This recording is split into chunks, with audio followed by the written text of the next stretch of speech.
Hello, welcome back po sa ating tutorial. Ngayon ay ituturo ko po sa inyo kung paano mag-create ng item. Una, click po natin itong item. Then, may makikita tayong new. Click po natin yung new. Then, dito po natin ilalagay yung pinaka-item name. Lagyan natin, for example, shop.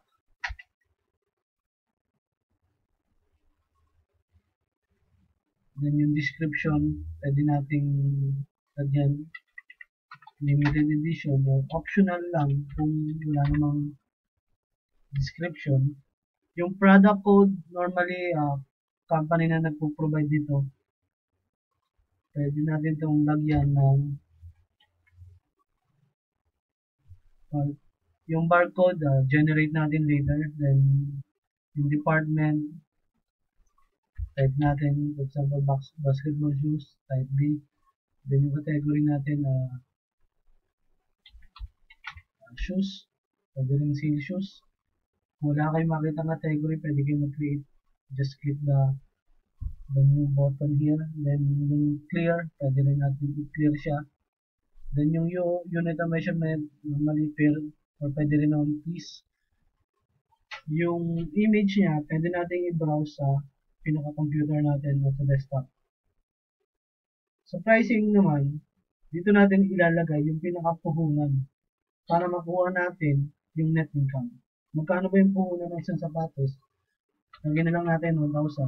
Then yung selling price niya is 1,500. Pag sinave mo to, automatic, 500 na yun. Tapos, 1,500 minus 1,500. Then yung inventory, dito natin iseset yung minimum stock natin. For example, yung quantity mo, actual inventory mo is 100. Then, nag-set tayo ng 10 dito. Depende sa inyo kung fast moving yung product or slow moving. Kung fast moving siya, pwede 10, mas mataas pa sa 10. Once na nag-below 10, yung inventory mo, actual inventory mo, nag-9 na lang siya, automatic, low inventory na yung stock na yun, o yung product na yun. For example, itong shop, mag-low inventory siya. Parang nagre-remind lang na kaunti na lang yung stocks. Pag mag-create ka ng panibago, pwede ka mag-save and new. Kung wala na naman, i-save and close mo na lang. Itong remarks nga pala, optional lang kung lalagyan natin. Mabibigyan mo dito yung mga other details natin. Pag kinake yung details. Then, i-save and close lang natin. Ngayon, ito na yung listing ng product item. Pag hinanap natin yung shop, pag tinype natin, automatic lumalabas siya. Pwede mong i-edit yung shop or pwede mong i-delete. Just tick the box. Then, delete natin. Kung gusto mo naman i-generate yung barcode niya, i-tick mo din to. Then, click mo yung generate barcode. Ibig sabihin niya, meron ng barcode itong shock shoes. Pag kinilig mo edit, makikita mo dito yung pinaka-barcode na kanina wala. Ngayon, balikan natin yung item. Try natin i-print yung barcode. Example, 5 pieces.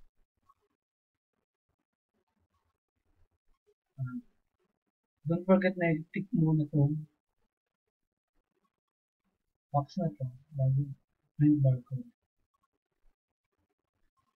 Ito na yung pinaka-barcode. Ikakat lang. Make sure na ipiprint nyo siya sa sticker.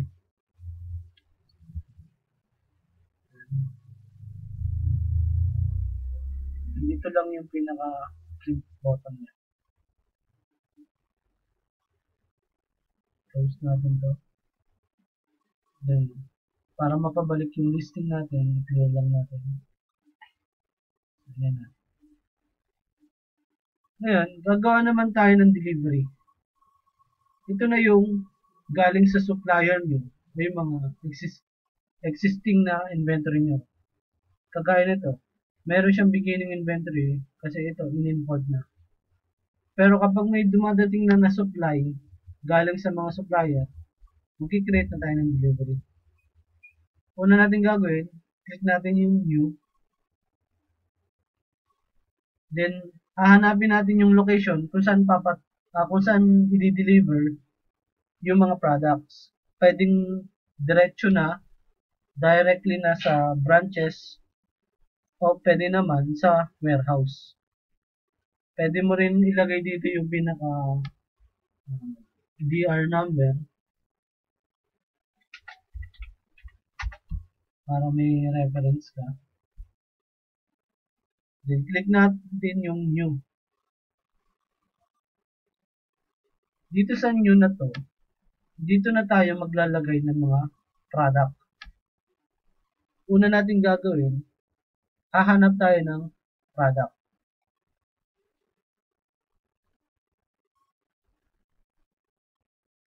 Pipiliin natin, halimbawa, may dumating sa inyo na shop.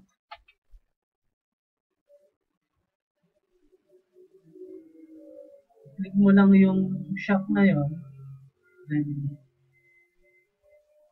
lagay ka ng color, kung anong color na dumating at kung ilang pieces.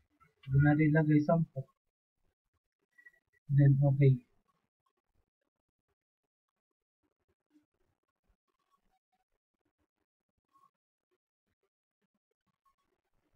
Pag mag-create ka pa ng panibago or meron pang ilalagay, click mo ulit yung new.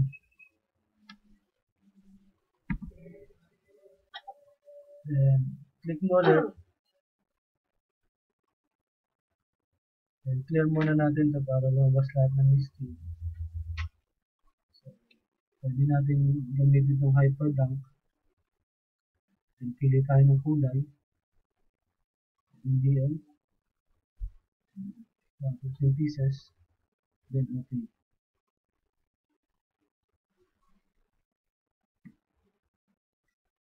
Pwede rin i-delete kung nagkamali. Then, ipasok ng panibago. As long as hindi pa siya nasisave and close or safety. So, i-save and close na lang natin. Kung gusto mo mag-create ng panibagong delivery, save and new. Pero kung wala na, i-save and close mo lang. So, make sure na tama yung mga quantity nilagay natin.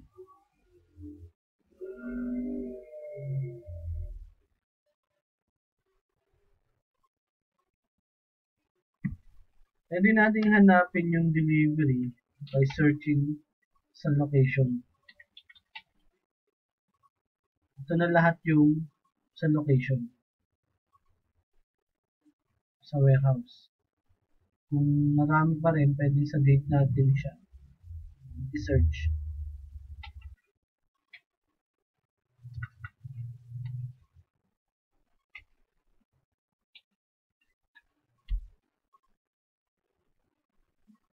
Enter mo lang. Ito na yung kinirate natin kanina. Ganun lang yung pagsa-search ng delivery pwede sa date, sa warehouse, o sa remarks na nilagay mo. So, pwede natin tingnan itong ginawa natin delivery kanina. So, 10 yung shop, 15 yung hyperdunk. So, balik na lang tayo sa delivery. Ito yung total cost. Dito makita mo kung tali yung sa inventory mo sa BR. So, clear natin siya. Para ma-check natin sa inventory kung talagang pumasok yung product na ilagay natin, hanapin natin si shop. So yun, 10 pieces yung pumasok sa inventory mo. As long as meron kang inventory o quantity, a-appear ito sa cashier, sa POS mo. Pero kung zero na to, hindi to lalabas sa cashier mo. Ibig sabihin, out of stock ka na. Ang ituturo ko naman ay kung paano mag-transfer. Pag magta-transfer tayo ng product sa iba't ibang branch, click natin yung new. Then, hanapin yung transfer from, ibig sabihin, galing sa, for example, sa warehouse. Or vice versa. Pwede rin naman sa branch galing, ibabato sa iba't ibang branch or sa inter-branch. So, warehouse na lang yung gamitin natin. Let's say, bato natin sa Banawe. Isend natin sa Banawe yung product. Paano mag-create ng product? Click natin yung new. Then, drop down. Hanapin natin yung product na ita-transfer natin. For example, shop. Then, yung kulay niya. Then, yung quantity. Let's say, 5 yung lilipat natin. Update. Then, kapag mag-a-add ka ng panibago, click mo lang yung new. Itong may button na to. Then, drop down ulit. Hyper down.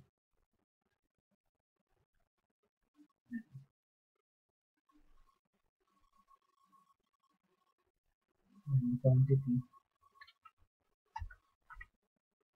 6. And update.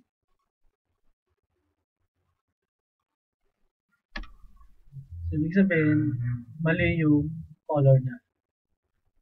Or wala na siyang inventory. Please check inventory. Kailangan tama yung mga details niyo. Back na lang natin. Yan. Then, save and close mo siya.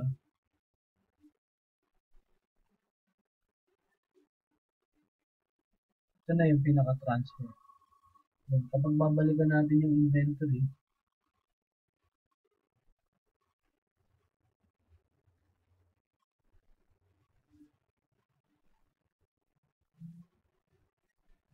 hanapin natin shop.